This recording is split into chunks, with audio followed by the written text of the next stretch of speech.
Beneath the shimmering surface of the ocean, where sunlight fades into darkness, lies a world untouched by time, a realm of silent grandeur and forgotten stories. Picture towering stone pillars draped in coral, vast courtyards swallowed by sand, and intricate carvings worn smooth by centuries of tides. These aren't just ruins, they're echoes of civilizations that once thrived, now resting in the embrace of the deep. From the legendary streets of Atlantis to the haunting corridors of Japan's Yonaguni monument, these underwater palaces are more than just archaeological wonders. They're portals to mysteries that defy explanation. What if I told you that some of humanity's greatest achievements aren't found on land, but hidden beneath the waves? These submerged structures whisper tales of advanced engineering, lost cultures, and perhaps even civilizations older than we dare to imagine. Think about the sheer audacity of building a palace so close to the water's edge, only for the sea to claim it centuries later. How did these places end up underwater? Were they victims of natural disasters, rising sea levels, or something far more mysterious? The answers aren't just buried in sand, they're tangled in myths, debated by scholars, and dreamed of by explorers. This is a journey into the unknown, where history and legend blur like ripples on the ocean's surface. Together, we'll dive into the enigma of these underwater palaces, uncovering the clues left behind by their builders and the stories passed down through generations. You'll discover how modern technology is finally allowing us to piece together their puzzles, and why these sites continue to captivate everyone from scientists to storytellers. So take a deep breath. We're about to plunge into the depths of human ingenuity, where every crumbling wall holds a secret waiting to be revealed. There's something undeniably hypnotic about the idea of a civilization lost beneath the waves, a place frozen in time waiting to share its secrets. Maybe it's the way these ruins defy our expectations, turning the ocean from a vast, empty space into a hidden museum of human ambition. Or perhaps it's the haunting contrast of seeing grand architecture, once filled with life, now silent and draped in seaweed. These sites aren't just relics, they're time capsules that challenge what we think we know about history. Take Pavloptery, the world's oldest known submerged city off the coast of Greece. Dating back over 5,000 years, its streets still trace the same paths they did when traders and fishermen walked them. Yet today, fish dart between its crumbling walls, and octopuses coil in what were once bustling courtyards. It's a surreal reminder that even the most enduring human creations are no match for nature's slow reclamation. But why does this blend of beauty and decay captivate us so deeply? Part of the answer lies in the stories we attach to these places. Atlantis, for instance, isn't just a sunken city. It's a cautionary tale of hubris, a warning about the fragility of even the mightiest empires. Whether real or imagined, these narratives tap into our deepest fears and curiosities. What if our own cities one day share the same fate? Could climate change or some unforeseen catastrophe send skyscrapers to the ocean floor, leaving future generations to wonder about our lives? Then there's the sheer mystery of how these places ended up underwater. Some, like Egypt's sunken city of Heracleion, were claimed by rising seas or earthquakes.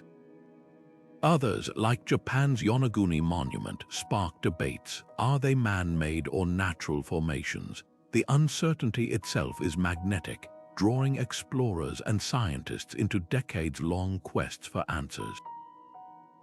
Every discovery, from a single pottery shard to an entire submerged temple, feels like piecing together a cosmic puzzle. Technology has only amplified the allure.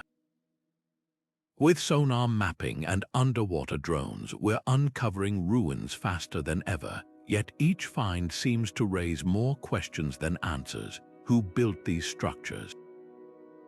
How did they live, and what final, catastrophic event sealed their fate? The ocean guards these secrets closely, revealing them in fragments, as if teasing us with glimpses of a world we'll never fully understand. That tension between knowing and wondering is what keeps us coming back, dive after dive, story after story. Atlantis stands apart from all other submerged legends, not just for its grandeur, but for how deeply it's woven into our collective imagination. Plato's account, written over 2,000 years ago, describes a thriving island empire beyond the Pillars of Hercules, rich with advanced technology and unimaginable wealth. But in a single day and night of catastrophe, it vanished beneath the waves, leaving behind only whispers and speculation. What makes this story endure isn't just the mystery of its disappearance, but the tantalizing question: could such a place have actually existed? Scholars have spent centuries dissecting Plato's words, searching for clues. Some argue Atlantis was pure fiction, a cautionary tale about the dangers of hubris, invented to illustrate the fall of an arrogant civilization. Others point to startling details in his descriptions, like the concentric rings of water and land that mirror real-world ancient harbors. Could he have been recording an oral tradition passed down from survivors of a real disaster? The volcanic eruption on Santorini around 1600 B.C. fits eerily well, a cataclysm so violent it may have inspired myths across cultures, from the biblical plagues to the Greek tale of Deucalion's flood. Modern explorers have turned to technology to chase the legend. Satellite imagery and sonar scans have revealed underwater structures near the Azores, Cuba, and even off the coast of Morocco, each hailed by enthusiasts as potential proof. Yet none have delivered definitive answers. The challenge isn't just finding ruins, it's proving they match Plato's account. Without written records or artifacts bearing the name Atlantis, every discovery becomes a Rorschach test open to interpretation. Perhaps the most fascinating twist is how Atlantis keeps evolving in our stories. In the Middle Ages, it was a lost Christian paradise. The Victorians imagined it as a super-science utopia. Today, it's a magnet for theories about ancient aliens or pre-Ice Age civilizations. Each era molds Atlantis to reflect its own obsessions, proving that some legends aren't just about the past, they're mirrors held up to our present. So why does this phantom island still captivate us? Maybe because it represents the ultimate what if. What if history isn't as linear as we think? What if entire chapters of human achievement lie buried, waiting to rewrite our understanding of the ancient world? Whether myth or lost reality, Atlantis reminds us that the ocean's greatest treasure might not be gold or ruins, but the unanswered questions that keep us dreaming. Off the coast of Japan's Yonaguni Island, the ocean floor holds a riddle carved in stone, a sprawling, stair-stepped structure so precise it looks like the work of ancient architects. With its flat platforms, sharp 90-degree angles, and what appear to be carved passageways, the Yonaguni monument doesn't just challenge our understanding of geology, it dares us to reconsider human history. Dive down 60 feet, and you're face to face with a formation that could either be nature's quirky masterpiece or the ruins of a civilization lost to time. The debate hinges on one haunting question: could wind and water alone create something so symmetrical? Geologists point to the region's sandstone, which naturally fractures into clean lines when eroded by currents. They argue the monument's steps are just layers of rock shearing off over millennia, a process seen in similar formations worldwide. But then there's the other side, the tantalizing details that defy easy explanation.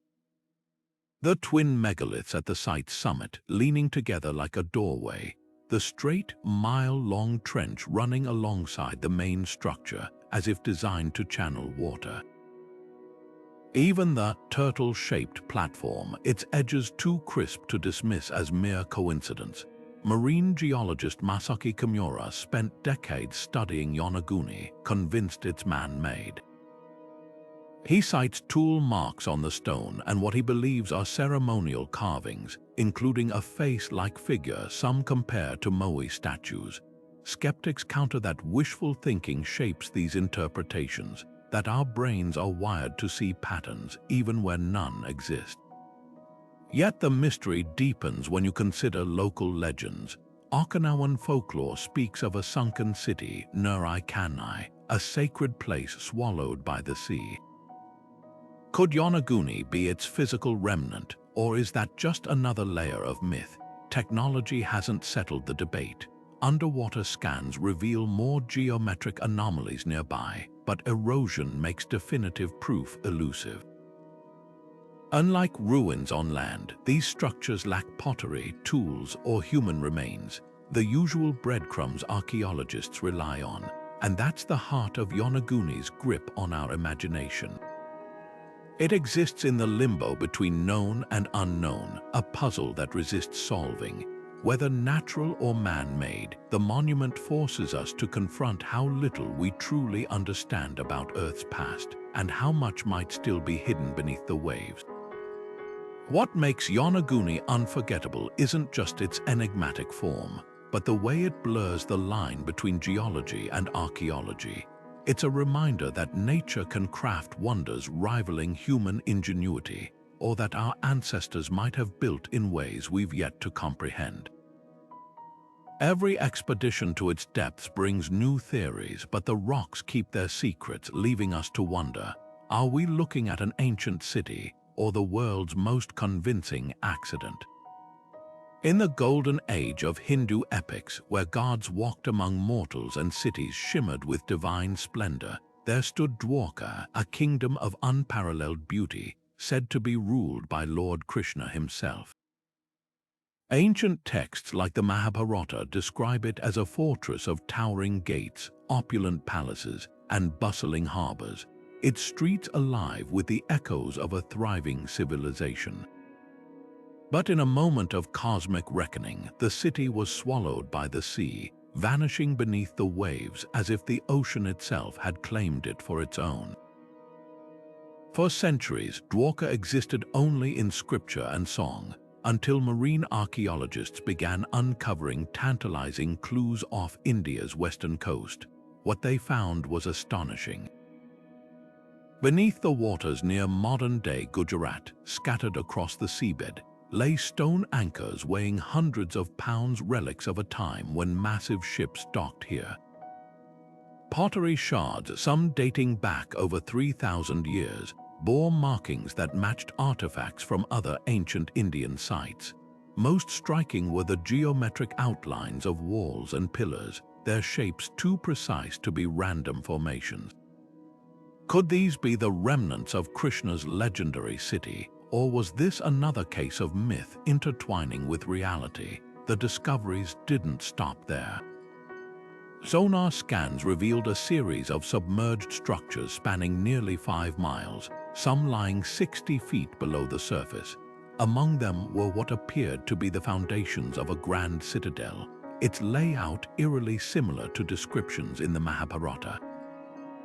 Divers even recovered artifacts inscribed with symbols linked to the Harappan civilization, suggesting Dwaker might have been a hub of trade and culture long before its supposed sinking. But how does a city mentioned in sacred texts suddenly appear in the archaeological record? One theory points to a catastrophic event around 1500 BC. When shifting tectonic plates could have triggered massive floods along India's coast. Ancient accounts speak of the sea rising like a mountain before engulfing Dwaker, a vivid portrayal of a tsunami or sudden subsidence. If true, it would explain why the ruins lie in layers, as if the city was claimed by the ocean in stages rather than all at once. Yet skeptics argue that without inscriptions explicitly naming the site as Dwaker, the link remains speculative. What's undeniable is the cultural power of this discovery. For millions, Dwaker isn't just an archaeological site, it's a spiritual touchstone, a place where history and faith converge. Pilgrims still flock to the modern town of Dwaker, built near the underwater ruins, believing the original city's presence sanctifies the waters. Meanwhile, scientists continue to piece together the puzzle, each dive revealing new fragments of a lost world. Whether divine kingdom or ancient metropolis, Dwaker's legacy endures, a testament to humanity's unshakable fascination with cities that slip beneath the tide, leaving behind whispers of their glory. Pavloptery doesn't just rest beneath the waves, it sleeps there, perfectly preserved, as if time forgot to claim it. Discovered off the southern coast of Greece in the late 1960s, this ancient city is a ghostly blueprint of Bronze Age life, its streets still winding between the foundations of homes, shops, and tombs. Dating back over 5,000 years, it predates the pyramids of Egypt and the palaces of Crete, making it the oldest submerged city ever found. But what's truly remarkable isn't just its age, it's the eerie clarity with which it's been frozen in time. Unlike the fragmented ruins of Atlantis or the debated formations of Yonaguni, Pavloptery's layout is unmistakably human. You can trace the outline of a town square, follow the grooves of cart tracks worn into stone, even peer into what were once courtyards where children played. It's not a myth, it's a mirror held up to our ancestors. The mystery of Pavloptery isn't just what it is, but why it's there. How does an entire city sink without a trace of violence or sudden destruction? Archaeologists have found no signs of war, no layers of ash from volcanic eruptions. Instead, the clues point to a slower, more insidious fate, around 3000 BC. Rising sea levels began creeping into the Mediterranean, swallowing coastal settlements inch by inch. Pavloptery might have been abandoned gradually, its residents retreating to higher ground as the waters advanced. Or perhaps an earthquake tilted the land, letting the sea rush in overnight. The truth lies somewhere in the silt, whispered by the very thing that preserved the city, the sea itself, which buried Pavloptery in sand before erosion could erase it. What makes this site extraordinary is the intimacy of its artifacts. Unlike grand monuments or temples, Pavloptery offers glimpses of everyday life. Clay tablets inscribed with linear B script, the earliest known form of Greek hint at trade and administration. Stone anchors suggest a bustling harbor where ships carried goods across the Aegean. Even the graves tell stories, with skeletons curled in fetal positions, surrounded by simple offerings. This wasn't a city of gods or kings. It was a community of fishermen, merchants, and families, their lives abruptly paused. Modern technology has peeled back layers of the mystery. Underwater drones and three-dimensional mapping have revealed a grid of streets so advanced for its time that scholars once doubted its authenticity. The city's plumbing system, with channels designed to manage rainwater, rivals later Minoan engineering. Yet for all its sophistication, Pavloptery couldn't outpace nature. Its fate is a haunting reminder that even the most resilient civilizations are at the mercy of the planet's shifts. Today, divers can swim above Pavloptery's ruins, floating over walls that haven't felt the tread of human feet in millennia. It's a surreal experience, like walking through a dream where the past and present collide. The city's silence is deceptive. Every stone seems to hum with stories waiting to be heard. And perhaps that's why Pavloptery captivates us more than any legend. It's not a tale of hubris or divine punishment, but a quiet testament to adaptability and loss. A reminder that the sea doesn't just hide secrets, it holds memories. Heraclain was the kind of city that legends are made of, a glittering gateway between Egypt and the Mediterranean, where merchants from Greece and Phoenicia haggled over spices beneath the gaze of towering statues. For centuries, it thrived as a sacred and commercial epicenter, home to the Grand Temple of Ammon and a harbor so busy its docks must have groaned under the weight of arriving treasures. Then, around the 8th century, it simply vanished. No chronicles recorded its fall. No survivors passed down tales of its drowning. The sea swallowed Heraclain whole, leaving only whispers in ancient texts until 2,000 years later, when a French archaeologist named Frank Gaudiot stumbled upon its remains 30 feet beneath the waves. What his team uncovered was nothing short of breathtaking. Colossal statues of pharaohs and gods lay half-buried in the seabed, their faces still bearing traces of paint after millennia underwater. Gold coins, delicate jewelry, and ceremonial barges hinted at a city drenched in wealth. Most striking were the 75 ancient shipwrecks found clustered together, a silent fleet frozen in time, as if their owners had stepped away moments before disaster struck. But how could a city this vital, this monumental, disappear without a historical trace? The answer lies in the very ground Heraclain was built upon. Unlike sturdy rock, the Nile Delta's soil is soft and unstable, a mixture of silt and sand deposited by the river over centuries. When earthquakes struck, and records show they did, frequently the ground liquefied beneath the city's foundations. Temples and homes tilted into the water like sinking ships, swallowed by the same currents that once brought them riches.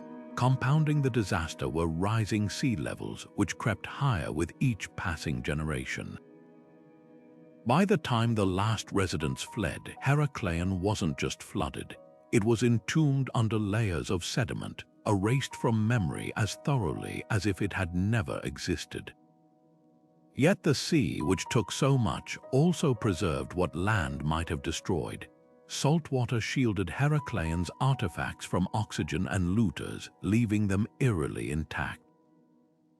Inscriptions on recovered steels detailed taxes and trade laws, offering a snapshot of daily life.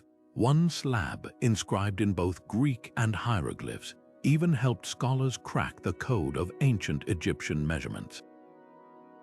These finds don't just tell the story of a lost city, they rewrite our understanding of the ancient Mediterranean's interconnected economy. Perhaps the most haunting discovery was a series of ritual barges used to carry statues of gods during festivals. Their presence suggests Heraclain's priests were mid-ceremony when disaster struck, their prayers drowned out by collapsing walls.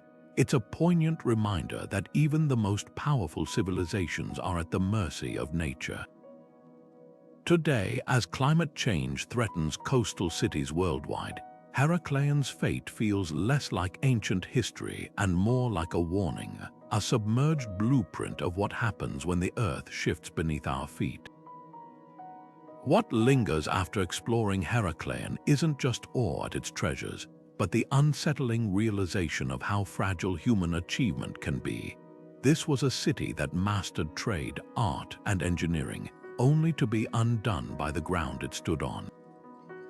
Its silence speaks louder than any myth, urging us to listen not just to the past, but to the lessons it holds for our future. Imagine a city built not on solid ground, but atop a living coral reef, its foundations stacked like a jigsaw puzzle across 92 artificial islands. This is Nan Madol, a labyrinth of stone rising from the turquoise waters of Micronesia, where walls 15 feet thick enclose canals silent except for the whisper of tides. They call it the Venice of the Pacific, but that comparison barely scratches the surface. While Venice's builders had clay and timber, Nan Madol's architects worked with basalt logs, each weighing up to 50 tons hauled from miles away without the wheel, metal tools, or beasts of burden. The result is a network of temples, tombs, and palaces so precise that modern engineers still debate how it was possible. legends swirl around this place like the ocean currents that surround it. Local oral histories speak of twin sorcerers, Olasipa and Olasopa, who summoned the stones to float through the air with the help of a mythical dragon. Others whisper of extraterrestrial intervention, pointing to the uncanny precision of the megaliths, fitted together without mortar yet still standing after 800 years. Even skeptics admit there's something unsettling about Nan Madol. The air hums with a quiet energy, and the maze-like layout feels intentionally disorienting, as if designed to keep secrets as much as to shelter people. Archaeologists have more grounded but no less astonishing theories. The basalt columns, they note, match volcanic formations on the opposite side of Pohnpei Island. Somehow, ancient builders quarried these monoliths, transported them across dense jungle and open water, then stacked them in crisscross patterns resembling log cabins. The labor would have required thousands of workers and generations of effort, yet no evidence of housing or farmland exists nearby. How did they feed such a workforce? Why commit such staggering resources to a city perched on a reef? The answer might lie in Nan Madol's purpose. This wasn't just a settlement, it was a ceremonial powerhouse, home to the Sordilor dynasty that ruled Pohnpei with an iron fist. Central to the complex is the mortuary island of Nandowas, where rulers were entombed beneath ceilings embedded with sacred stones. Rituals performed here were said to harness the ocean's power, blending politics and spirituality in ways we're only beginning to understand. But the Sordilor's reign ended abruptly. By the 17th century, Nan Madol was abandoned, its canals choked with mangrove roots, its altars left to the crabs and seabirds. What's haunting about Nan Madol isn't just its scale, but the questions it leaves hanging. Why did later islanders avoid the site, speaking of it only in hushed tones? Why do modern sonar scans reveal structures submerged deeper than sea level rise can explain? The ocean here guards its secrets fiercely, revealing just enough to remind us how much history remains written in water, not ink. Unlike sunken cities claimed by disaster, Nan Madol feels like a place that chose to disappear, a ghost city in more than name, waiting for the tides to part and tell its true story. Just northwest of Bimini's sun-drenched beaches, where the Caribbean's turquoise waters fade into deeper blue, lies one of the ocean's most hotly debated mysteries, a half-mile stretch of perfectly aligned limestone blocks that look eerily like an ancient highway swallowed by the sea. Known as the Bimini Road, this underwater formation has sparked imagination since its discovery in the late 1960s, with some declaring it proof of Atlantis and others dismissing it as nature's quirky handiwork. But what makes this site so compelling isn't just the rocks themselves, it's the way they force us to question where the line between geology and legend truly lies. The stones are undeniably striking, arranged in a near-perfect straight line. Some blocks measure 15 feet across, their edges so crisp they appear cut by tools. Divers who have swum along the road describe the uncanny sensation of gliding over something man-made, as if tracing the spine of a drowned civilization. It's easy to see why figures like psychic Edgar Cayce, who predicted Atlantis would rise near Bimini, latched onto the site as confirmation of their theories. Yet geologists counter that bikrock, a type of limestone cemented by natural minerals, often fractures into angular slabs when exposed to waves. To them, the Bimini Road is just a fascinating example of what ocean currents can sculpt over millennia. But here's where the plot thickens. In 2007, sonar scans revealed a second, even more geometric formation nearby, a perfect rectangle of stones resembling the foundation of a building. Then there's the composition of the rocks themselves. Lab analyses show the limestone contains quartz grains not native to Bimini, suggesting the blocks might have been transported. Could ancient builders have hauled them from elsewhere, or does this too have a geological explanation? The debate rages on, fueled by discoveries like a stone anchor found wedged between blocks, its design matching artifacts from Mediterranean shipwrecks thousands of years old. Local legends add another layer. Bahamian oral traditions speak of a time when their islands were part of a vast continent, lost when the gods grew angry and shook the earth. These stories, passed down long before modern archaeology, echo Plato's account of Atlantis' demise. Skeptics argue this is coincidence, but for those who have stood on Bimini's shores, gazing at the horizon where the road vanishes into blue, it's hard not to wonder, what if the truth isn't just written in textbooks, but whispered by the waves themselves? What keeps the Bimini Road fascinating isn't the certainty of its origins, but the possibility it represents. Whether natural or man-made, it's a reminder that the ocean still holds enigmas that defy easy answers. And perhaps that's the real magic, not in proving Atlantis existed, but in preserving the space for wonder, where science and story dance just beneath the surface. Off the western tip of Cuba, where the ocean plunges into darkness, lies a puzzle that defies conventional history, a series of geometric formations sprawled across the seafloor at depths too extreme for any known ancient civilization to have built them. In 2001, a team of oceanographers mapping the seabed with advanced sonar stumbled upon symmetrical stone structures nearly 2,000 feet below the surface. The images showed what appeared to be massive, smooth blocks arranged in circular and linear patterns, some stacked with near-perfect 90-degree angles. The discovery ignited a firestorm of speculation. Had they found the ruins of a city swallowed by the sea millennia before the pyramids were even conceived? What makes these megaliths so baffling is their depth.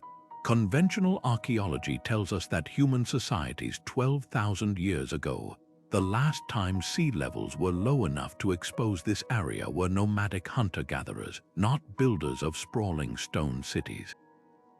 Yet the formation's precision seems anything but natural. Geologists argue that unusual fracturing or underwater landslides could create such shapes, but the sheer scale and arrangement of the blocks challenge that explanation.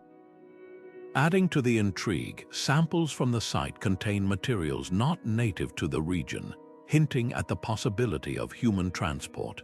Could this be evidence of an advanced pre-Ice Age culture, one that thrived before rising waters erased it from memory? Theories abound, from the tantalizing to the fringe. Some researchers propose a connection to Plato's Atlantis, suggesting Cuba's submerged structures match descriptions of the lost empire's concentric harbors. Others point to indigenous Taino legends which speak of a great flood that drowned their ancestors' homeland. Then there's the more radical idea that these ruins belong to a forgotten civilization, one that mastered engineering long before Sumer or Egypt. But without physical artifacts or inscriptions, the site remains an enigma wrapped in layers of saltwater and skepticism. Modern technology has only deepened the mystery. Subsequent expeditions using remotely operated vehicles captured clearer images, revealing what look like stepped pyramids and wide plazas, features eerily reminiscent of Mesoamerican cities built thousands of years later. Yet accessing the site for detailed study is nearly impossible. The crushing pressure and extreme depth make human exploration perilous. For now, Cuba's underwater megaliths remain just out of reach, their secrets locked beneath the weight of the ocean. What's undeniable is how this discovery shakes our understanding of human history. If these stones were shaped by hands, they rewrite the timeline of civilization, suggesting that complex societies rose and fell long before we ever imagined. If they're natural, they stand as a testament to how powerfully the Earth can mirror human ingenuity. Either way, Cuba's sunken mystery is a humbling reminder that the past is far stranger, and far less known than our textbooks dare to admit. High in the Andes, where the air thins and the sky stretches endlessly blue, Lake Titicaca cradles more than just water. It guards the remnants of a civilization that once thrived at these impossible heights. Beneath its shimmering surface, at depths that challenge even experienced divers, lies a sprawling temple complex adorned with gold and surrounded by artifacts untouched for centuries. These ruins belong to the Tiwanaku, a culture that flourished here over 1,000 years ago, their mastery of stonework and cosmology still baffling historians today. What makes this underwater sanctuary so extraordinary isn't just its preservation, but the questions it raises. Why would a people build so close to the water's edge, only to let the lake reclaim it? And what sacred rites unfolded in these submerged halls before they vanished beneath the waves? The temple's discovery reads like an archaeologist's dream. In the early 2000s, divers working with a Belgian research team uncovered walls of perfectly fitted stone, their edges so precise they seemed cut by laser rather than ancient tools. Among the rubble lay offerings of gold foil, intricately carved figurines, and ceramic vessels, each piece placed with deliberate care, as if the lake itself were a deity to be appeased. The most haunting find, a collection of llama bones arranged in ritual patterns, suggesting ceremonies where animals were sacrificed to gods whose names are now lost to time. These artifacts paint a picture of a site drenched in spiritual significance, a place where the boundary between earth and water blurred in worship. But how did such a sacred space end up underwater? Lake Titicaca's water levels have fluctuated dramatically over the centuries, influenced by climate shifts and tectonic activity. Geological evidence points to a prolonged drought around the year 900, followed by catastrophic flooding, a 1-2 punch that may have forced the Tiwanaku to abandon their temple as the waters rose. Yet local legends offer a different explanation. Indigenous Aymara oral histories speak of a great deluge sent by the god Viracocha, punishing humanity for its arrogance. Could these stories preserve a cultural memory of the temple's drowning? The parallel is striking, blurring the line between myth and environmental record. What truly captivates researchers isn't just the temple's fate, but its design. The structure aligns with celestial events, its corridors positioned to capture the sunrise during solstices.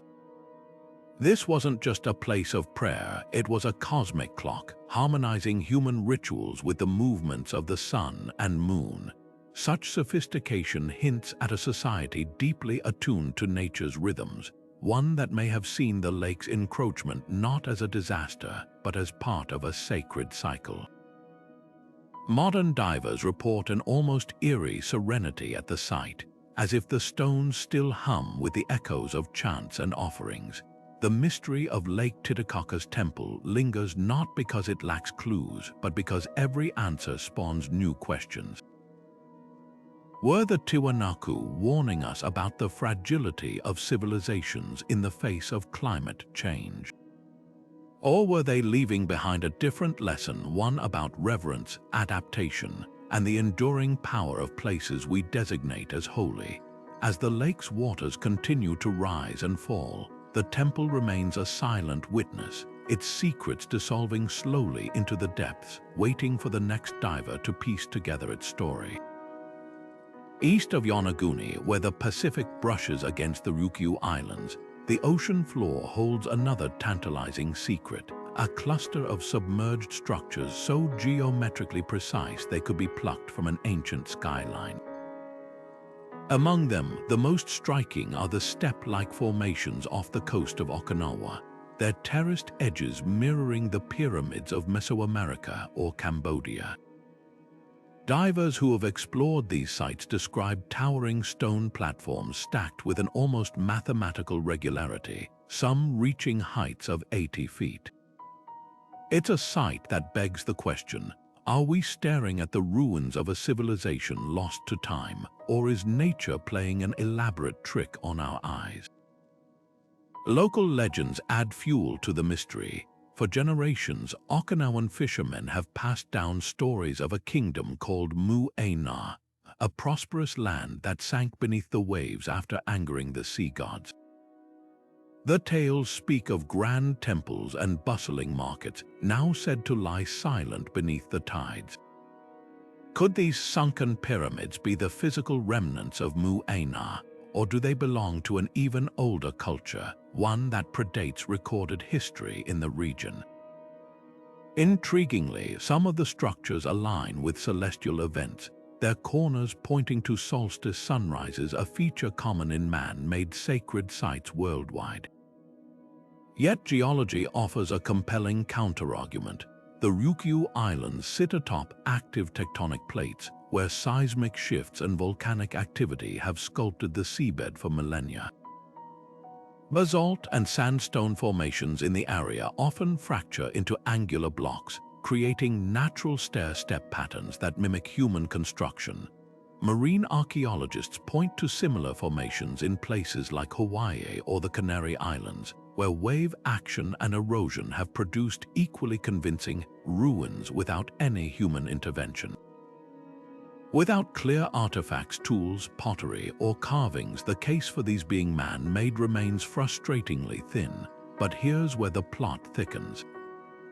In 2013, a team from the University of the Ryukyus discovered something unexpected near the largest pyramid-like structure, a series of circular depressions carved into the bedrock, resembling mooring holes used by ancient boats. Nearby, sonar revealed what looked like a sunken road, its path too straight to dismiss as random. These details don't prove the existence of a lost kingdom, but they blur the line between natural wonder and archaeological enigma. Perhaps the truth lies in a middle ground. Could these formations have started as natural features, then been modified by humans? Indigenous cultures worldwide have repurposed striking landscapes for ceremonial purposes. Think of Australia's Uluru or Peru's Machu Picchu. If ancient islanders encountered these awe-inspiring structures, they might have enhanced them with carvings or rituals, leaving behind subtle traces we're only now beginning to detect. What makes the Ryukyu pyramids so mesmerizing isn't just their ambiguity, but what they reveal about our relationship with the past. They challenge us to hold two competing truths at once: that nature is a master architect capable of crafting the uncanny, and that human history is far more vast and varied than our textbooks imply. Every dive into these waters peels back another layer, not just of sediment, but of our own assumptions, reminding us that the ocean's greatest gift might be its ability to keep us wondering. Beneath the waves of Alexandria's harbor, where the Mediterranean laps against Egypt's northern coast, lies a kingdom lost to myth and memory, the very heart of Cleopatra's world. In the late 90s, marine archaeologists made a discovery that sent shockwaves through history: the sprawling ruins of her palace complex, buried under centuries of silt and seawater. Here, amidst the crumbling columns and grand courtyards, the last pharaoh of Egypt once walked, ruled, and met her fate. Today, the site is a haunting mosaic of artifacts: a sphinx peering through the sand, gold coins stamped with a profile, even the remnants of a temple dedicated to Isis, the goddess Cleopatra so closely identified with. Each find is a whisper from a time when this city was the epicenter of power, culture, and intrigue. What makes these ruins so mesmerizing isn't just their royal pedigree, but the dramatic story of their demise. Unlike cities slowly claimed by rising tides, Cleopatra's palace met a far more violent end. Around the 4th century, a series of earthquakes, some so powerful they toppled the legendary lighthouse of Alexandria, sent entire sections of the city sliding into the sea. The palace, built on unstable sediment near the shore, never stood a chance. Within moments, chambers that hosted lavish banquets and political scheming were swallowed by the Mediterranean, their treasures scattered like debris in a storm. It's a stark reminder that even the mightiest empires are no match for the Earth's fury. Yet the sea, which took so much, also preserved what time might have erased. Saltwater acted as a time capsule, protecting statues from the vandalism that befell many land-based monuments. One marble figure, believed to depict Cleopatra's father, Ptolemy Roman 12, still bears traces of its original paint, a rare glimpse into the vibrant colors that once adorned these halls. Nearby, divers recovered a fragment of a throne, its carved lotus motifs echoing the Queen's famed blend of Egyptian and Greek aesthetics. These aren't just relics, they're fragments of a carefully crafted identity, symbols of a ruler who knew the power of image as well as any modern politician. The most poignant discoveries, though, are the personal ones. A delicate gold ring, too small for a man's finger, might have adorned Cleopatra's hand or one of her handmaidens. Shards of imported wine amphorae hint at the lavish tastes of her court, while a child's toy carved from ivory suggests the palace was more than a seat of power, it was a home. These intimate details blur the line between the legendary Queen of Shakespeare and the flesh and blood woman who navigated a world of betrayal and war. But the palace's story doesn't end with its sinking. Modern threats loom just as large as ancient ones. Pollution and shifting currents are eroding the site faster than archaeologists can document it. Some statues exposed after centuries underwater are now cracking under the sun's glare. It's a race against time to preserve what remains before the sea claims it for good. Standing on Alexandria's shore today, you'd never guess that just offshore lies a lost world, one that refuses to stay silent, even as the waves slowly grind its stones to sand. In the chilly depths of the Baltic Sea, where sunlight barely penetrates and shipwrecks litter the dark seabed, a team of Swedish treasure hunters made a discovery that would ignite global fascination. Their sonar equipment pinged back images of something utterly bizarre, a massive, circular object resting on the seafloor, its smooth edges and strange geometry looking anything but natural. Nearly 200 feet across, with what appeared to be stair-like formations and a tail stretching behind it, the so-called Baltic Sea Anomaly looked like it had been ripped straight from a science fiction film. Was this the wreckage of some ancient, unknown civilization, a crashed UFO frozen in time, or just an odd quirk of geology playing tricks on the human eye? The moment the images went public, theories exploded.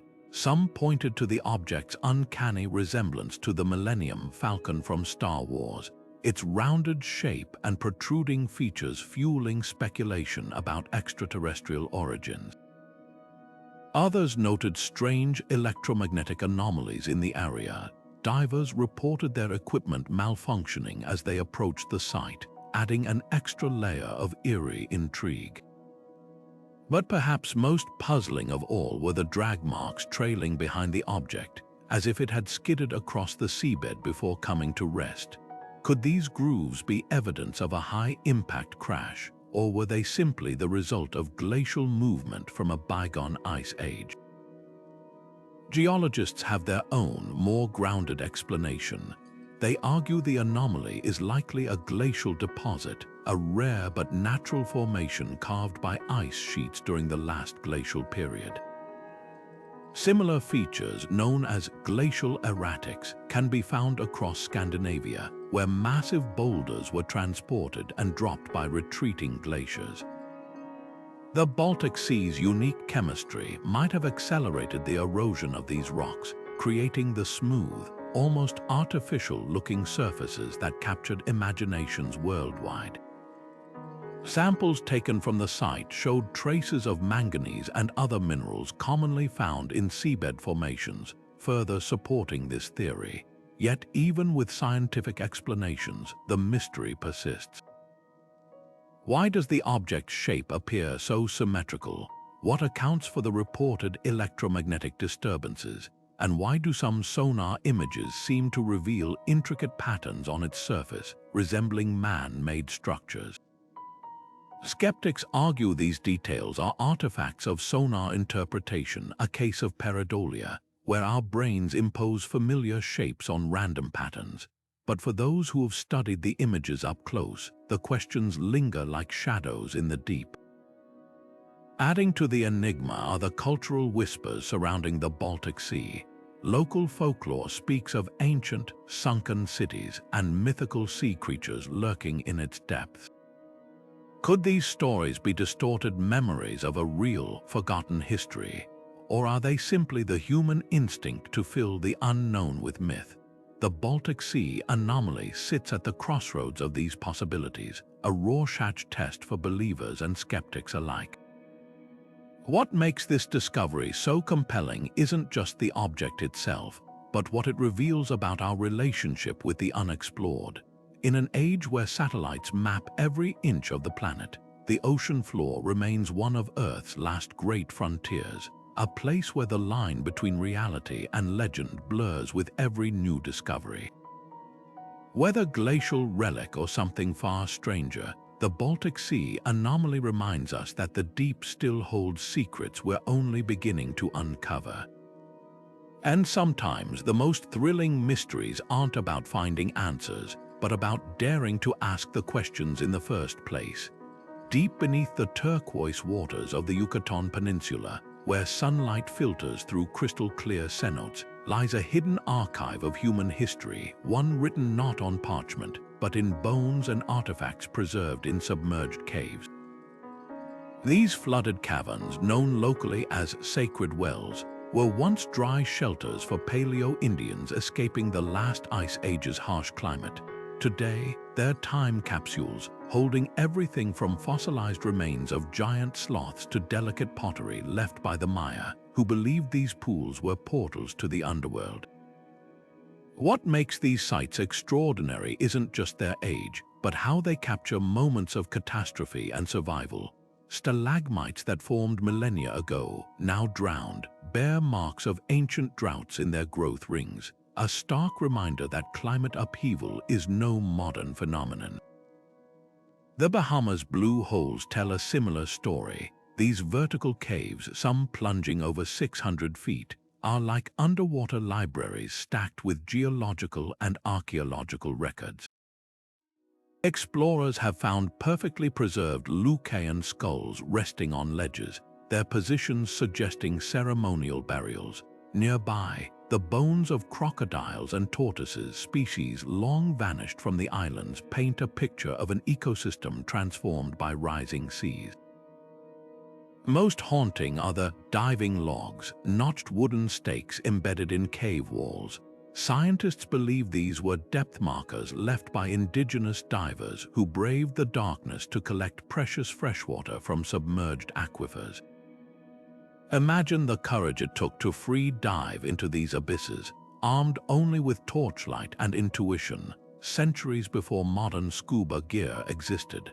But the real game changer came when researchers started piecing together climate clues from these caves.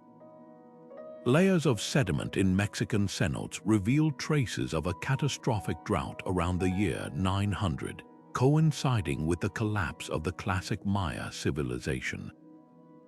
In the Bahamas, fossilized bat guano from submerged chambers shows how plant life shifted as sea levels rose, forcing humans and animals to adapt or perish. These aren't just relics, they're climate models, offering urgent lessons for our own era of environmental uncertainty. What's equally fascinating is the technology revealing these secrets. LiDAR scanners mounted on drones map cave systems in 3D, while isotopic analysis of cave water traces ancient rainfall patterns. In one groundbreaking project, divers recovered a 12,000-year-old fire pit from a cenote, its charcoal still blackened, proof that humans cooked meals here when the cave was dry land. Finds like this blur the line between archaeology and time travel, letting us peer directly into the daily lives of people who walked these spaces before the oceans reclaimed them.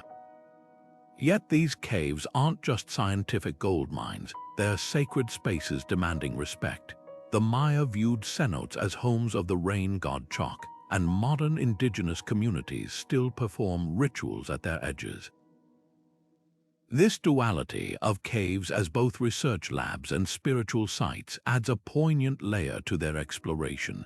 Every artifact pulled from the depths carries not just historical weight, but cultural reverence, reminding us that the past isn't ours to own, only to borrow and honor. As sea levels continue to rise, these submerged caves become even more critical. They're archives of human resilience, showing how cultures have weathered environmental chaos before.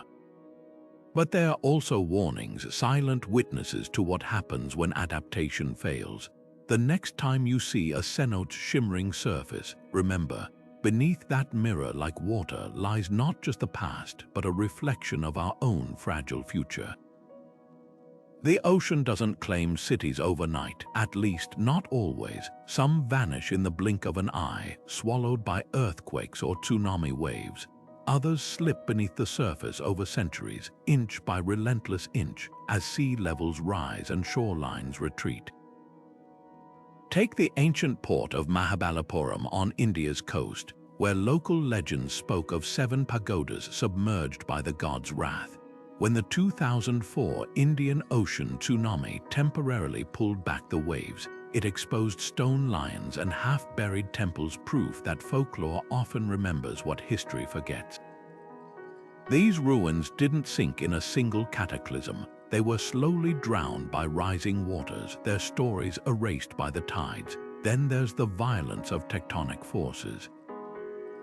The Mediterranean city of Helike met its end in 373 BC, when an earthquake liquefied the ground beneath it. Within minutes, the entire city and every soul in it was dragged into the sea. Greek historians wrote of survivors returning days later to find only a brackish lake where their homes once stood. Today, archaeologists have pinpointed Helike's ruins beneath coastal sediment, a grim testament to how quickly the earth can reshape itself. Similar fates await modern cities built on fault lines, from San Francisco to Istanbul, where the next big quake could send skyscrapers sliding into the water. But perhaps the most haunting submergence of all comes from gradual climate shifts. As glaciers melted at the end of the last ice age, sea levels rose nearly 400 feet, drowning countless coastal settlements. Doggerland, a once fertile plain connecting Britain to Europe, now lies beneath the North Sea, its antler tools and mammoth bones scattered across the seabed. What makes this ancient tragedy relevant today is the alarming parallel. With polar ice caps melting at record speeds, cities like Venice, Miami, and Bangkok are already fighting to stay above water. Venice's flood barriers, though ingenious, are a temporary fix against an inevitable tide. Scientists now use satellite data to map which urban centers are most at risk. Jakarta, built on sinking aquifers, has already seen neighborhoods abandoned to the waves. In Louisiana, a football field's worth of wetlands disappears every hour, leaving New Orleans ever more exposed. The difference between these modern crises and ancient ones, we can see them coming. LiDAR scans reveal hidden fault lines, while carbon-dated coral tracks ancient sea level changes like a geologic clock. The lesson from these sunken cities isn't just about their demise, it's about our own precarious relationship with the planet. What's chilling is how many disasters leave no warning in the archaeological record. The Minoan civilization on Santorini thrived right up until the volcano erased it. Their frescoes still show blooming lilies and leaping dolphins, frozen in time before the ash fell. It's a reminder that nature's timetable doesn't care for human plans. Whether by water, fire, or quake, the earth will always have the final word, and our cities, no matter how grand, are just temporary guests on its surface. The ocean has always been humanity's greatest vault of secrets, but today we're finally cracking it open, not with dive knives and luck, but with technology so advanced it feels like science fiction. Gone are the days when underwater archaeology meant blindly groping through murky waters, hoping to brush against a piece of history. Now, high-resolution sonar sweeps the seabed like a flashlight in the dark, revealing ruins with pinpoint accuracy. Autonomous robots, some no bigger than a suitcase, glide through underwater canyons, their cameras capturing details invisible to the human eye. And three-dimensional mapping software stitches these discoveries into immersive digital models, letting researchers walk through virtual recreations of sunken cities without ever getting wet. It's as if we've been given a time machine, one that's rewriting history with every dive. Take the Ocean Exploration Trust's Nautilus, a research vessel equipped with tools straight out of a tech thriller. Its multi-beam sonar doesn't just scan the ocean floor, it paints it in hyper-detailed relief, uncovering anomalies as small as a coffee table beneath thousands of feet of water. In the Mediterranean, this technology recently pinpointed a Roman shipwreck so intact that amphorae still stood in neat rows, as if the crew had just stepped away.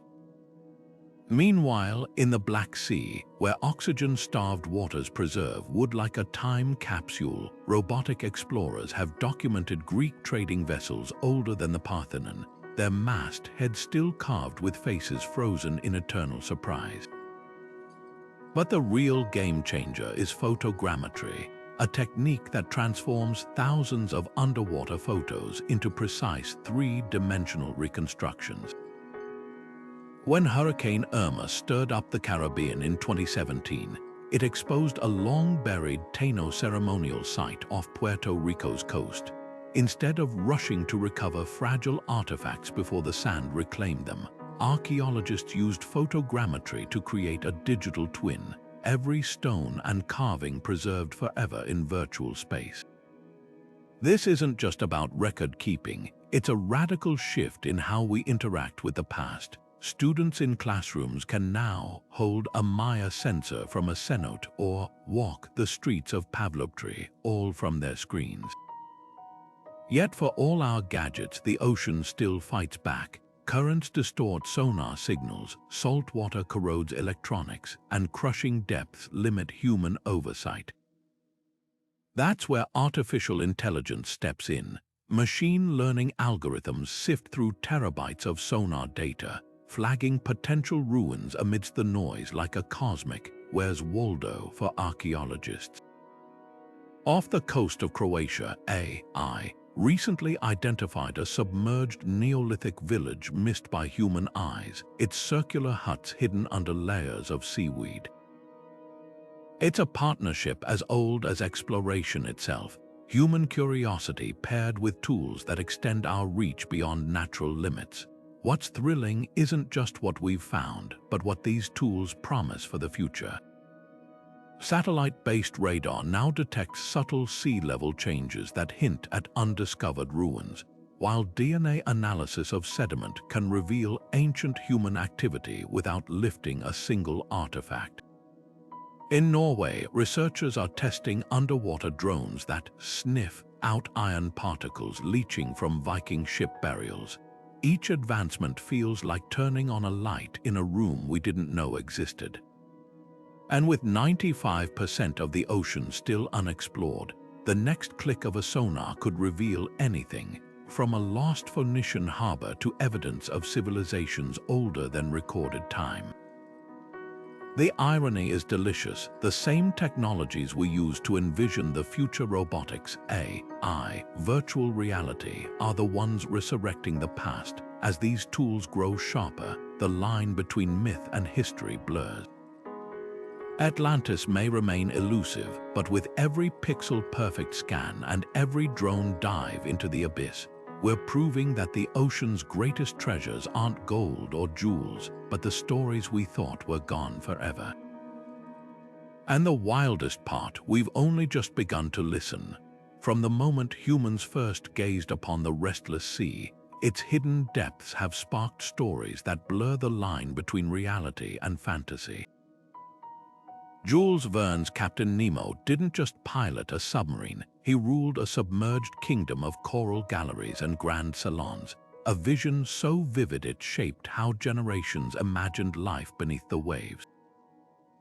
That same allure pulses through modern epics like Aquaman, where the lost city of Atlantis isn't just ruins but a living, gleaming metropolis of bioluminescent spires. What makes these tales endure isn't just their spectacle, it's how they channel our deepest wonder about what might lie beyond the reach of sunlight. Think about how often these legends resurface in our culture. Disney's Atlantica gave us a singing Ariel, while video games like Subnautica turn ocean exploration into thrilling survival adventures. Even ancient flood myths from Mesopotamia's Epic of Gilgamesh to indigenous Australian Dreamtime stories echo the universal fascination with civilizations claimed by water. There's a primal chord these narratives strike, one that resonates whether you're watching Jason Momoa wield a trident or reading Plato's account of Atlantis sinking in a single night. The details change, but the core remains, a haunting blend of awe and unease about the forces that can erase even the mightiest empires. Artists and filmmakers aren't just borrowing these myths, they're reshaping them to reflect contemporary fears. The 2018 film Aquaman reimagined Atlantis as an ecological parable, its advanced technology a warning about humanity's reckless exploitation of the seas. Similarly, video game franchises like Tomb Raider and Uncharted use submerged ruins as backdrops for ethical dilemmas. Should these lost cities be plundered for treasure or protected as sacred sites? These stories hold up a mirror to our own era's anxieties about climate change and cultural preservation, proving that ancient legends are never static. They evolve like living things, adapting to each generation's hopes and dreads. Literature takes the fascination even deeper. Novels like Clive Cussler's Atlantis Found and Marion Zimmer Bradley's The Fall of Atlantis weave scientific speculation with pure fantasy, suggesting these sunken worlds might hold forgotten technologies or arcane wisdom. Even children's books like the Magic Tree House series use underwater ruins as gateways to historical adventures, planting seeds of curiosity long before kids encounter Plato's original texts. It's a testament to how flexibly these legends can be stretched, from scholarly debates to popcorn entertainment without losing their magnetic pull. Perhaps the most intriguing twist is how reality keeps catching up to fiction. When marine archaeologists discovered Egypt's sunken cities, the press dubbed them the real Atlantis. TV specials frame new underwater finds with the same dramatic music and shadowy lighting as Hollywood blockbusters. This feedback loop between discovery and storytelling means each generation's Atlantis looks a little different, less a fixed place than a cultural mood ring, absorbing our collective imagination.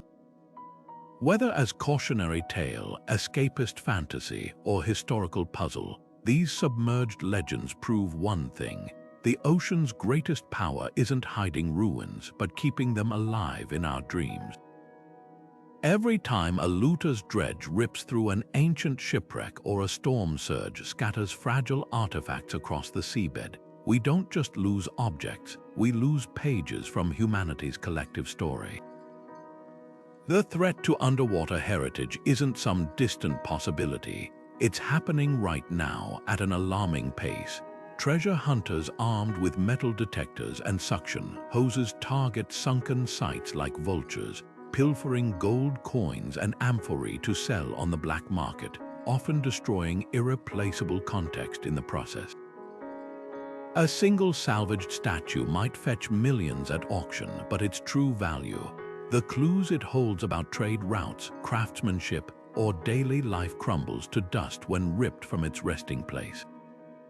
Meanwhile, climate change acts as a slower but equally destructive force. Rising sea temperatures accelerate wood rot in shipwrecks, while acidifying waters dissolve delicate carvings and metals. Even well-intentioned tourists can unintentionally damage sites, their fins kicking up sediment that buries fragile mosaics or corrodes bronze artifacts. This isn't just about preserving relics, it's about safeguarding cultural memory. Take the case of the Belitung shipwreck, a 9th century Arabian dhow discovered off Indonesia in the late 1990s. Commercial salvagers recovered its cargo of Tang Dynasty ceramics, but with no archaeologists present, countless details about the crew's diet, navigation tools, and shipbuilding techniques were lost forever. Contrast that with the painstaking excavation of Antikythera's Roman wreck, where scientists spent years documenting every amphora and jewelry fragment in situ, uncovering the world's oldest analog computer in the process. The difference between these two approaches isn't just methodology, it's respect for the stories these objects carry. Organizations like UNESCO Underwater Cultural Heritage Unit fight an uphill battle to protect these sites. Their 2001 convention offers legal frameworks to criminalize looting, but enforcement is patchy. Only a fraction of the ocean is monitored, and jurisdictional disputes often leave ruins vulnerable. Some countries, like Croatia and Mexico, have turned submerged sites into underwater museums, where divers can explore ancient ruins under supervision. In Alexandria, archaeologists installed steel cages around Cleopatra's sunken palace to deter looters while allowing research to continue.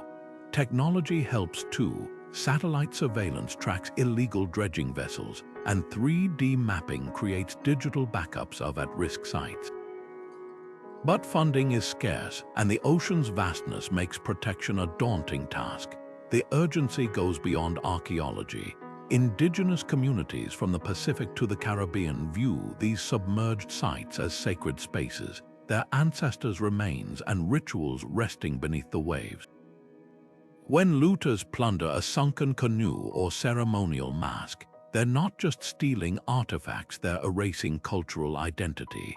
Climate change adds another layer of injustice. Rising seas disproportionately threaten coastal heritage in developing nations, where resources for preservation are slim. In Fiji, entire burial platforms are vanishing into the Pacific, taking oral histories with them. The loss isn't just local, it's a hole punched in the tapestry of human history. What's at stake isn't just the past, but our future understanding of it. Underwater ruins are climate archives, they're layers of sediment recording millennia of environmental shifts. By studying how ancient ports like Pavloptery adapted or failed to rising seas, we gain insights for modern coastal cities. Every amphora shard or temple foundation is a data point in humanity's long relationship with the planet. To lose these time capsules is to blindfold ourselves as we navigate an era of unprecedented environmental change.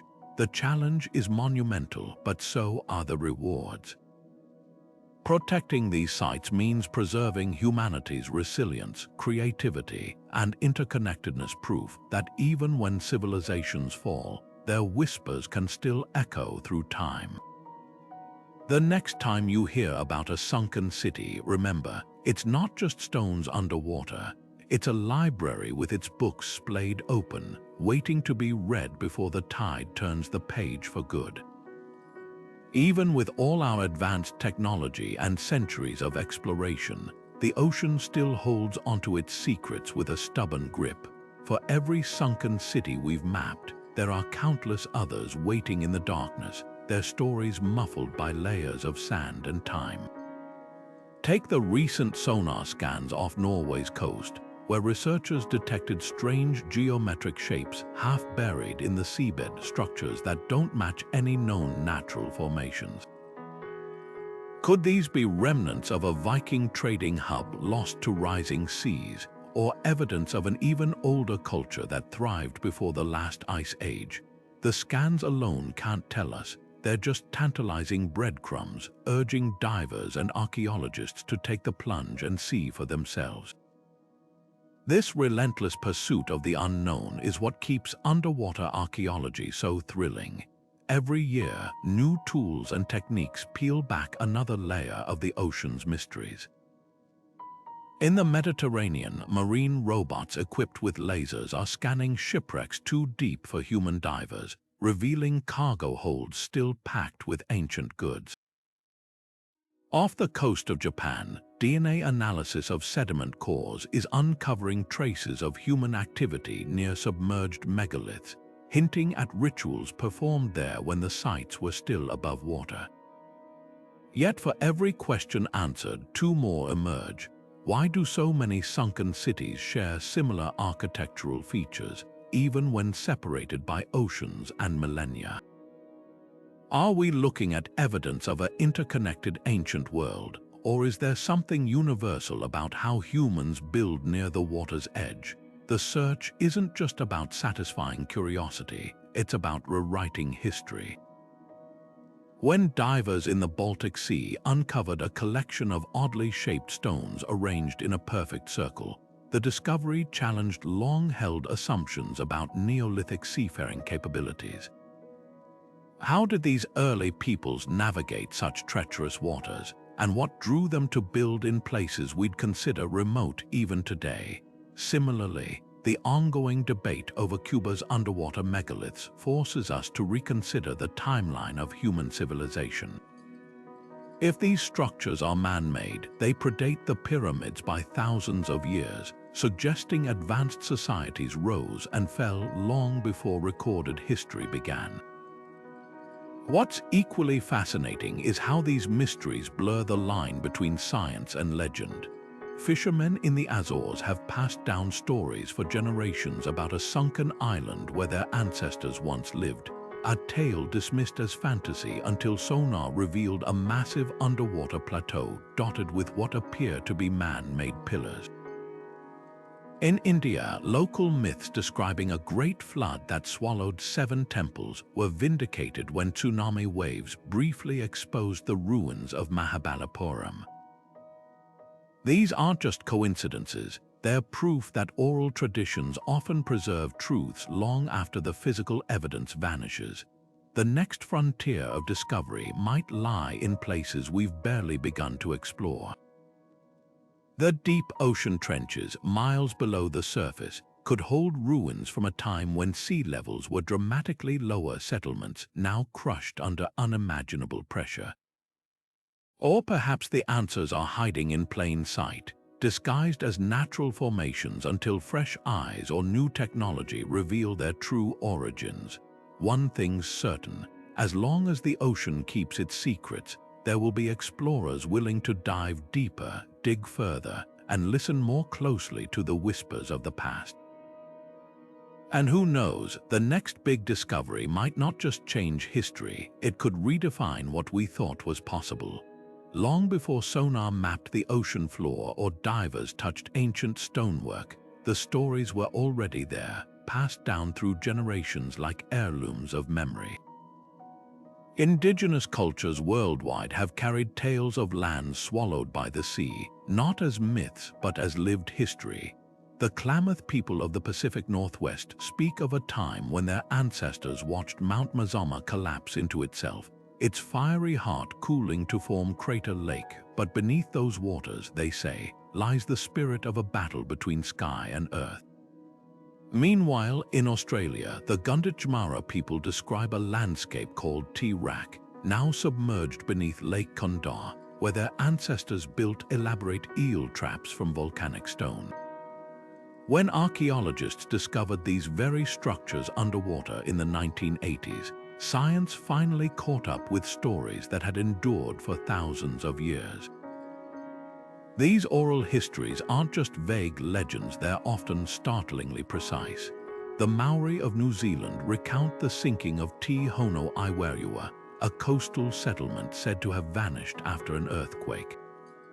Modern surveys reveal fault lines near that very coastline, with submerged terraces matching descriptions of the lost village. Similarly, the Haida of British Columbia tell of a great flood that forced their ancestors to anchor their canoes to mountain peaks. Geological records show rapid sea level rise here around 14,000 years ago, a cataclysm that would have forced entire communities to higher ground. The details align too perfectly to dismiss as coincidence. What's remarkable is how these stories persist even when the physical evidence seems lost. In the Marshall Islands, navigators still chant the names of reefs and islands that no longer break the surface waypoints from a time when the sea was lower. These aren't just poems, they're survival maps, preserving knowledge of currents and fishing grounds that sustained people for millennia. When researchers compared these oral charts to underwater topography, they found submerged landmarks described with eerie accuracy, some dating back to when the last ice age was still retreating.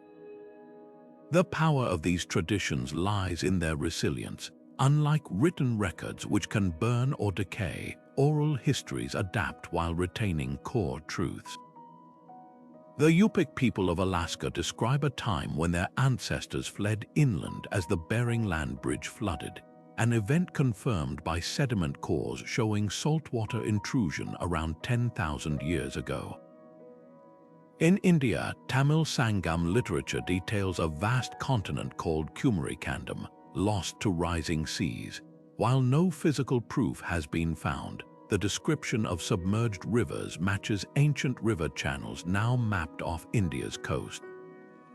Perhaps most poignant are the stories that serve as warnings. The Inuit speak of Sedna, the sea goddess whose anger can trap hunters under ice, a metaphor for sudden climate shifts that past generations survived. The Choctaw tell of a great wave that punished greed, echoing megatsunami evidence in the Gulf of Mexico. These narratives aren't just about the past, they're guideposts for living in harmony with an unpredictable planet. When a Maori elder recounts how their ancestors watched the tides creep higher century by century, it's not just history, it's a mirror held up to our own rising oceans. Science often treats such stories as curiosities until technology validates them, but maybe we've had it backward all along. These oral histories aren't primitive guesses, they're refined over generations, sharpened by survival. They remind us that the oldest libraries aren't made of parchment, but of voices carried on the wind, whispering across time about lands that once were, and what might yet be lost again. The irony is impossible to ignore. The same forces that threaten our coastal cities today are peeling back layers of time, revealing ancient ones long thought lost. As global temperatures climb and ice sheets retreat, shorelines that have hidden ruins for millennia are surrendering their secrets. In Norway's Jotunheimen Mountains, melting glaciers have exposed Viking artifacts frozen for over 1,000 years, leather shoes still laced, wooden arrows feathered intact, even a tunic woven with horsehair that crumbles at the touch.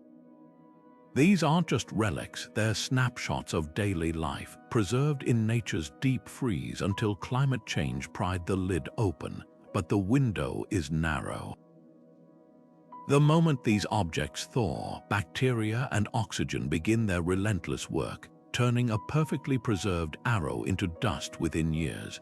It's a cruel paradox. The very phenomenon that unearths history also accelerates its decay. Meanwhile, along Britain's eroding coasts, storms are carving away cliffs to expose Neolithic settlements buried for 5,000 years. At Happisburgh, tides reveal human footprints pressed into ancient mudflats, the oldest marks of their kind outside Africa. Yet with each high tide, the sea claims more of the site, washing away irreplaceable evidence. Archaeologists now race against the waves, documenting these glimpses of prehistoric Britain before they vanish forever. The same drama plays out globally. In Alaska, thawing permafrost is yielding Yupik fishing tools and carvings, while in the Canadian Arctic, Inuit elders watch as ancestral hunting camps emerge from melting ice, only to disintegrate in the open air. The urgency isn't just about saving artifacts, it's about decoding climate lessons encrypted in these ruins. Take the sunken forests now reappearing along Wales' coastline. Their tree stumps, resurrected by shifting sands, tell of a time when sea levels rose rapidly after the last ice age. By studying how coastal communities adapted or failed, we gain a playbook for our own era of environmental upheaval. The Maya collapse linked to drought, the Norse Greenland settlements abandoned as temperatures dropped. These aren't just historical footnotes but cautionary tales written in stone and sediment. Yet the clock is ticking faster than our tools can keep up.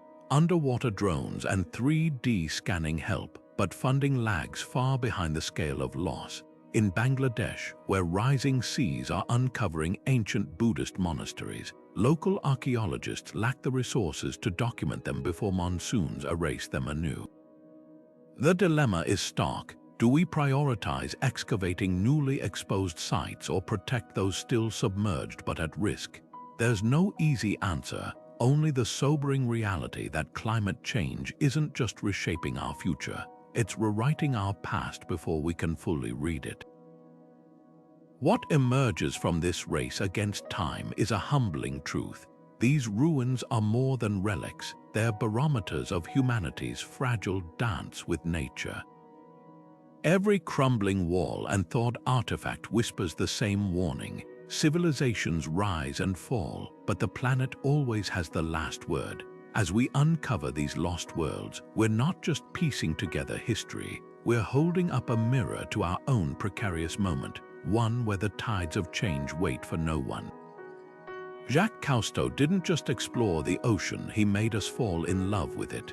Clad in his iconic red beanie and armed with a homemade underwater camera, he transformed from French naval officer to the world's guide to the deep. His invention of the aqua lung in the 1940s didn't just revolutionize diving, it flung open a door humanity hadn't realized was locked. Suddenly, scientists could linger among coral reefs, filming the ballet of marine life instead of gasping for air. But Cousteau's true genius lay in how he shared these discoveries. Through documentaries like The Silent World, he turned the ocean into a living theater, revealing its wonders to millions who'd never dip a toe below the surface. His work wasn't just exploration, it was evangelism, a lifelong sermon on the sacredness of the sea. Then there's Robert Ballard, the man who turned tragedy into revelation. When he set out to find the Titanic in the 1980s, critics dismissed it as a vanity project. But Ballard understood something profound. Shipwrecks aren't just graves, they're time capsules. Using cutting-edge sonar and a remotely operated submersible named Argo, he located the Titanic's shattered hull 2.5 miles down, its grand staircase now home to translucent fish and slow drifting silt. The discovery captivated the world, but Ballard didn't stop there. He went on to uncover hydrothermal vents teeming with alien-like life forms, proving that even in absolute darkness, the ocean nurtures miracles. His philosophy was simple. The deep sea is Earth's last frontier, and we've only dipped our toes in. These explorers shared more than a passion for the abyss, they embodied opposite yet complementary approaches to discovery. Cousteau was the poet, his films saturated with the romance of sunlit shallows and prowling sharks. Ballard played the engineer, his breakthroughs born from cold steel and circuitry, probing places no human could survive. Yet both understood that the ocean's greatest treasure isn't gold or artifacts, but knowledge. When Cousteau's team stumbled upon the wreck of a Roman cargo ship off Marseille, they didn't loot its amphorae.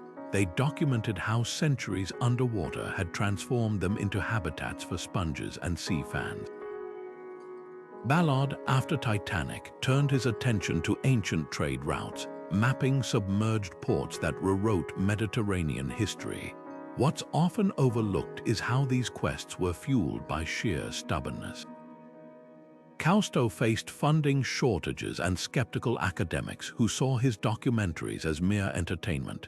Ballard battled bureaucracy to deploy his deep-sea robots, once joking that convincing grant committees was harder than plumbing the Mariana Trench. Their persistence redefined what exploration could be, not just planting flags, but piecing together the planet's memory. Today, their legacies ripple through every underwater discovery. Modern archaeologists use Cousteau's filming techniques to create 3D models of sunken cities, while Ballard's robotic probes now comb the Black Sea for preserved Bronze Age ships. But perhaps their most enduring lesson is this: the ocean doesn't give up its secrets easily. It takes equal parts wonder and grit to really listen to what the deep has been whispering all along. When a shipwreck laden with gold is discovered off the coast of a former colony, who does it truly belong to? The question ripples far beyond academic journals, stirring fierce debates that pit governments against treasure hunters, scientists against salvagers, and indigenous communities against museums. Take the case of the Spanish galleon San Jose, sunk off Colombia in 1708 with a cargo worth billions.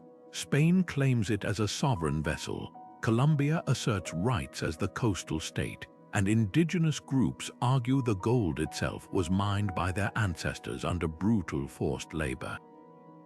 Meanwhile, private salvage companies circle like sharks, eager to profit from what they call rescue archaeology. It's a legal and ethical quagmire where history, money, and national pride collide beneath the waves. The heart of the conflict lies in competing visions of stewardship. Marine archaeologists advocate for preserving sites in situ, meticulously documenting artifacts where they lie to maintain historical context. But this approach requires funding that universities and governments often lack. Enter treasure hunting firms like Odyssey Marine Exploration, which front the costs of high-tech recoveries in exchange for a share of the spoils. Critics accuse them of strip mining history, grabbing shiny objects while destroying fragile clues about trade routes, shipbuilding techniques, and daily life. The 2007 Black Swan project ignited outrage when Odyssey hauled 17 tons of colonial-era coins from an unidentified wreck later claimed by Spain. Were they saving history from looters or becoming looters themselves under a corporate logo? Indigenous perspectives add another layer of complexity. In Australia, the submerged cultural landscapes of the Yawuru people include ancient fish traps and ceremonial sites now underwater due to rising seas. Traditional owners argue these places remain spiritually active, demanding a say in how or whether they're studied. Similar tensions simmer in the Great Lakes, where Anishinaabe communities oppose disturbing shipwrecks that may hold ancestral remains. These aren't just time capsules, explains Ojibwe elder Margaret Newden. They're underwater graves, and we wouldn't dig up Arlington Cemetery for research. Western archaeology's extractive mindset increasingly clashes with indigenous worldviews that prioritize reverence over revelation. Even when artifacts are recovered ethically, their display sparks controversy. Greece's decades-long campaign to reclaim the Parthenon marbles from the British Museum sets a precedent for submerged heritage. Should Benin bronzes salvaged from Portuguese shipwrecks return to Nigeria, do Maya artifacts in Florida's museums belong to modern Guatemalan communities? The 2001 UNESCO Convention attempted to standardize underwater cultural heritage protection, but key nations like the US and UK never ratified it, leaving a patchwork of laws easily exploited. Technology further muddies the waters. Advanced sonar and drones make discoveries easier, but also empower looters to pinpoint sites faster than authorities can protect them. In the Mediterranean, organized crime now traffics in amphorae and statues, feeding a black market where a single intact vase can fetch 6 figures. Some archaeologists propose radical solutions like seeding false coordinates or deploying underwater drones as sentries. Others warn this turns heritage protection into a militarized arms race. Perhaps the most profound debate isn't about ownership but narrative control. When a team of mostly European scholars studied the sunken Swahili city of Kilwa off Tanzania, their publications emphasized trade links to Persia and China. Local historians countered that this framed their history through foreign lenses, ignoring oral traditions about monsoon rituals and local governance. It's a reminder that every artifact tells multiple stories, and who gets to interpret them shapes how we understand the past. As rising seas threaten coastal heritage worldwide, these controversies will only intensify. The ocean doesn't care about borders or deeds, but humans must decide whether to fight over history or collaborate to preserve it. One thing's certain: the murkiness of these debates mirrors the depths where the answers lie, visible only in fragments, distorted by currents, and requiring patience to bring into focus. Consider this: we've mapped the surface of Mars in greater detail than our own ocean floor. That vast, uncharted 80% isn't just empty water. It's a labyrinth of trenches, seamounts, and hidden valleys where entire civilizations could lie undisturbed for millennia. The potential is staggering, with every technological leap from AI-powered sonar to deep-sea drones that mimic jellyfish. We're not just improving our tools, we're rewiring what's possible. Take the recent discovery of a potential lost city off the coast of Australia, where underwater archaeologists used laser scanners to reveal structures resembling ceremonial platforms beneath 30 feet of sediment. A decade ago, this would have been dismissed as fantasy. Now, it's a reminder that the next Atlantis might not be a myth, but a headline waiting to happen.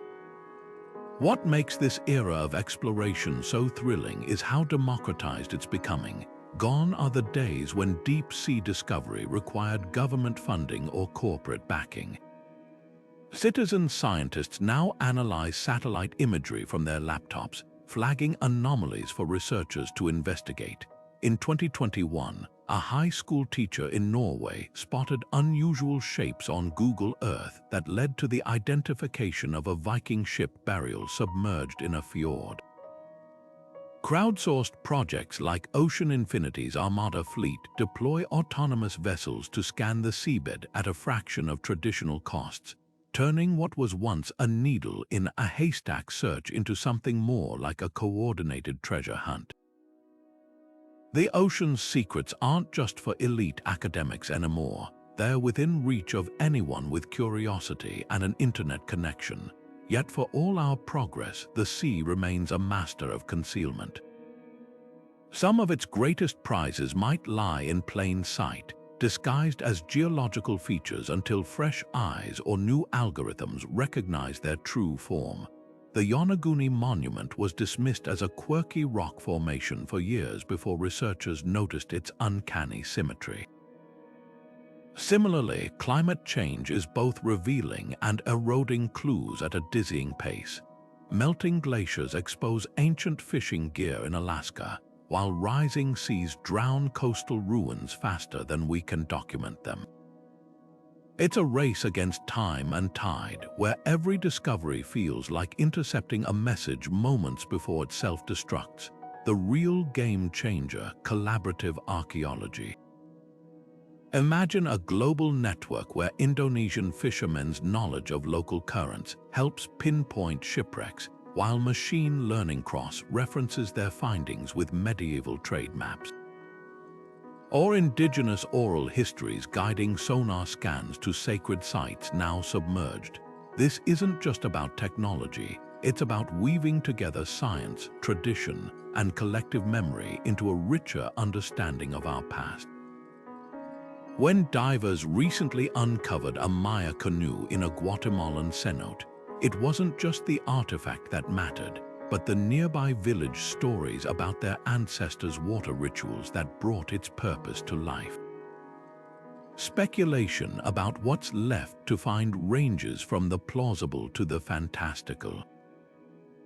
Could the submerged land bridge between Siberia and Alaska hold evidence of the first Americans? Do hydrothermal vents near ancient trade routes conceal ships that strayed too close and were preserved in mineral-rich waters? And what of the rumored White City off Cuba's coast, its sonar images tantalizingly ambiguous? The ocean doesn't discriminate between legend and reality. It simply keeps its secrets until we're clever enough to ask the right questions. One thing's certain: the next decade will redefine underwater archaeology. Quantum computing could simulate erosion patterns to predict where artifacts might settle. DNA sniffers might trace genetic material leached from millennia-old pottery. And as virtual reality improves, we'll don headsets to stroll through digital reconstructions of sunken cities, watching as algorithms repopulate their streets with the ghosts of the past.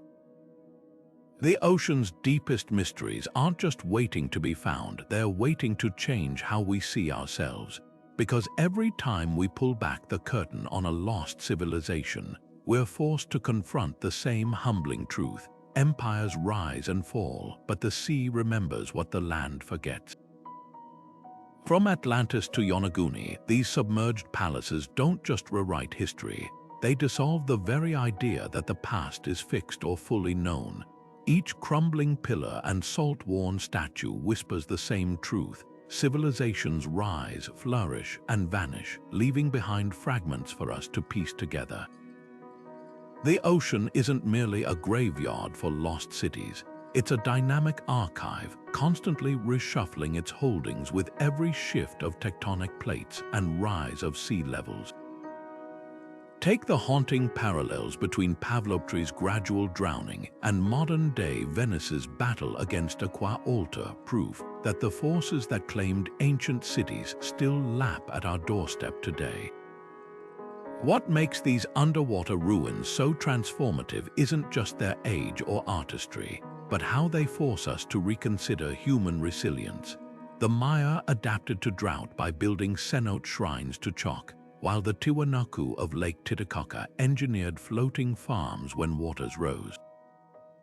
Their solutions, preserved in submerged stone, offer more than archaeological intrigue, their survival blueprints for an era of climate upheaval. Even the myths surrounding these sites, from Atlantis's Hubris to Dwaker's divine flood, carry warnings about arrogance in the face of nature's power. The ocean hasn't just preserved ruins, it's safeguarded lessons we're only now learning to decode. Yet for all we've uncovered, the sea guards its secrets jealously. The Baltic Sea anomaly's eerie geometry and Cuba's deep-sea megaliths remind us how much lies beyond our understanding. New technologies like the AI now scanning Pacific atolls for Polynesian voyaging canoes, or the isotopic tracers revealing ancient trade routes in Mediterranean shipwrecks, are tools to pry open these mysteries. But every answer spawns new questions. Did the Ryukyu pyramids serve as celestial markers? Was Heraclaion's collapse hastened by its own opulence? The thrill isn't just in solving puzzles, but in realizing how many pieces are still missing. Protecting these sites is no longer optional. It's a race against looters, acidifying seas, and our own short-sightedness. When Indonesia's tsunami exposed Mahabalipuram's temples, locals rallied to document them before the waves returned. In Alexandria, conservators battle pollution to save Cleopatra's statues from dissolving into sludge. These efforts aren't just about preserving the past, they're acts of defiance against time itself, a refusal to let humanity's collective memory fade into the abyss. So what's next? Perhaps a teenager scanning satellite images will spot the outline of a forgotten harbor, or a deep-sea drone will glimpse carvings older than Stonehenge. Maybe the real Atlantis won't be a city, but the realization that our ancestors were far more connected. and far more ingenious than we ever imagined. The ocean's greatest gift isn't the treasures it yields, but the humility it teaches. Every expedition into the deep is a reminder we're temporary guests on this planet, and the tides that erased empires will one day roll over our own skyscrapers. Until then, the hunt continues not just for lost gold or glory, but for the stories that make us human, and the sea, as always, holds the